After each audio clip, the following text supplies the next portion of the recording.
L'infinito di Giacomo Leopardi rimane certamente una delle mie poesie preferite in assoluto e pensando a questa poesia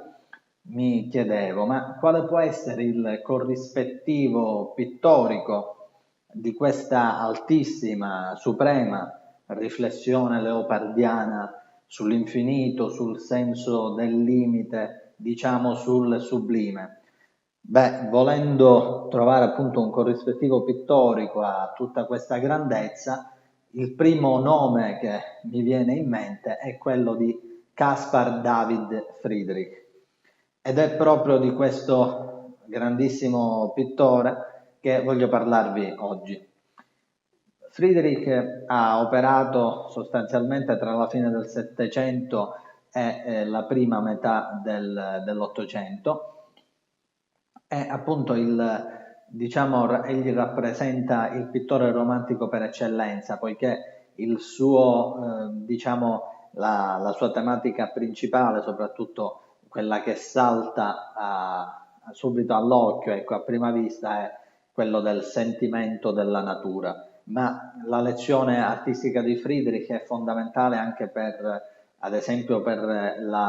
la profonda analisi, per così dire, pittorico-artistica e culturale che egli fa delle radici della cultura germanica,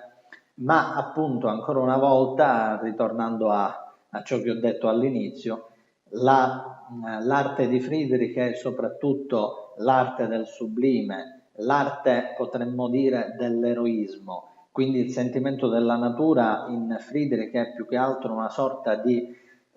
concretizzazione dell'illimitatezza,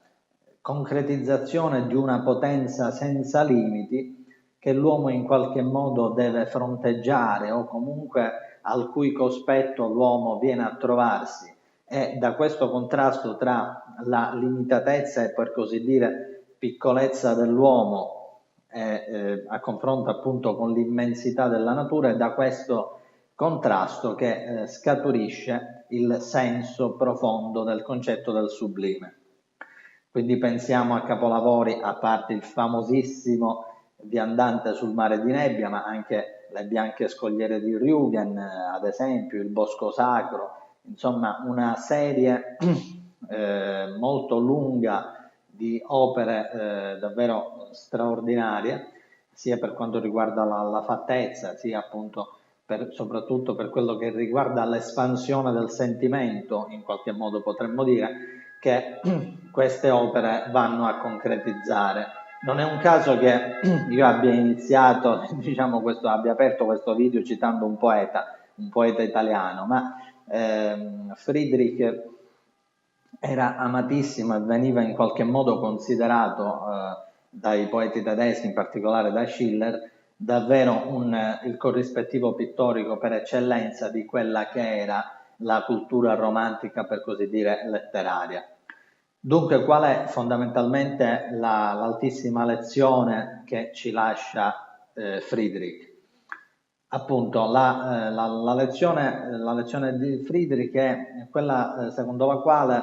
l'uomo deve andarsi sempre a trovare, deve sempre confrontarsi con le forze della natura senza arretrare. È da questo